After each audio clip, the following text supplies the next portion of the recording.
Okay, this is tutorial number 2, and I want to just go back to Xcode and touch on just a few little things just to finish off from the first instructional tutorial. If you recall, when we created the app as my app, it will name these files with the name of the app and then the ending app delegate. Word of caution here. You can change these, but you have to be very careful that when you do change them, you follow through and change all references to them.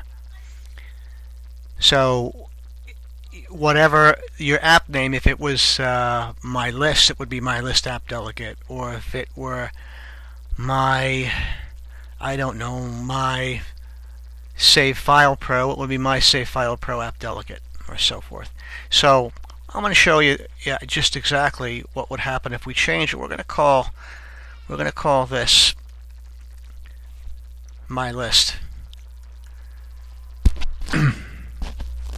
And actually, I'm going to just right click that again and copy it so we don't have to type it every single place. Okay, so the two files have been changed. Also, in the header up here, or in the commenting section, you want to change it as well. You want to change it in the interface area, right? We'll save that. By the way, save again is Command S. Here we no longer can import this file because it doesn't exist, and there's what exists, my list app delegate. Okay. You'll notice now I have these errors here because we cannot implement this here. Once we do, everybody's happy. If you try to run this, you should crash. And we do. The question is, why? How did I know we were going to crash? As I said, you have to make sure everything is referenced properly. Remember when we went to the My App delegate in the view? This doesn't exist anymore. This My App delegate is gone. The class is now my list app delegate, and it's there. And now we'll run it again just to show you. Same result as we initially started with. Blank screen, there's no actual view. Well, there's a view, but a window, but there's no real view.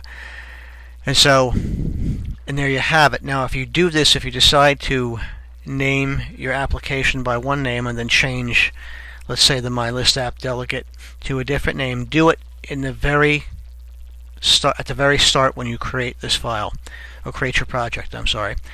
And that way, if you wait till the end, you're going to have references everywhere. And you can do it, but it will be very, very painful.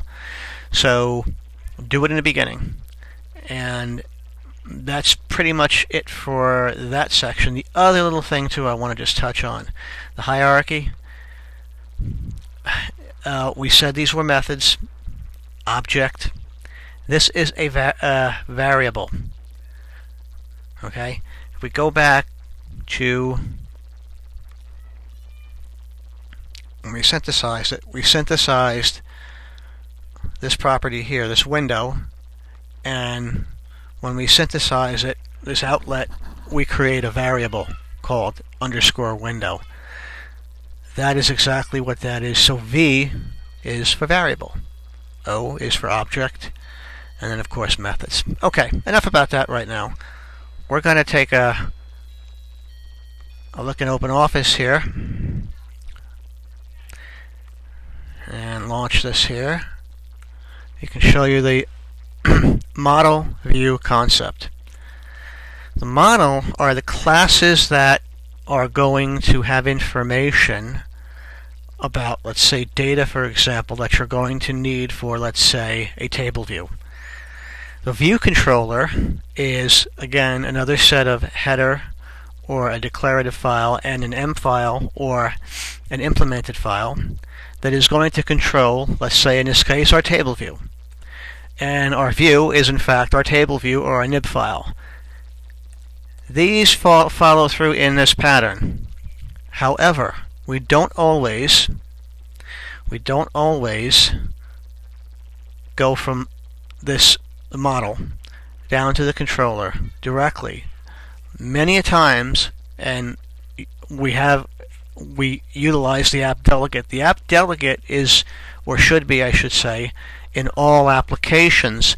Some people use something called a singleton. I don't like that. It is not my preference. The app delegate controls the flow of information to each set of controllers from the classes or from each model.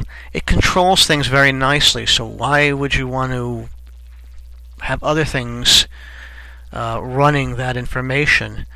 And also, you never have more than one app delegate, though I know it is possible, but it's not something you would have, because the app delegate, when you start that application up from the birth till it terminates, till the end, that app delegate is active. Also, it's important to note, as we saw from our example just before, you have to reference the correct class in the view that the app delegate is a part of. So in our example before, we had my app delegate in the nib as part of the app delegate reference, but there was no my app delegate in the class. It became my list app delegate. And so because of that, it cannot run this. It can't run this. It doesn't see this because my app delegate didn't exist. My list app delegate existed, and it was referenced here. However, that being said, that reference to the app delegate in the nib, in terms of data and information, nothing is passed from the app delegate to the view directly. However, it is passed through it in this way. So actually from here to here to here to here. So what would happen would be the app delegate would take, let's say, data out of these classes, put them in arrays. The arrays would then be processed by the view controller, and the view controller would then allow those arrays to be displayed by the view. So it would be in this pattern. Here, here, here, here, here. Okay? And that's really the model view controller concept. So we'll talk more and show you this in action in our next example.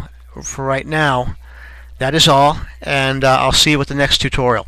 Take care.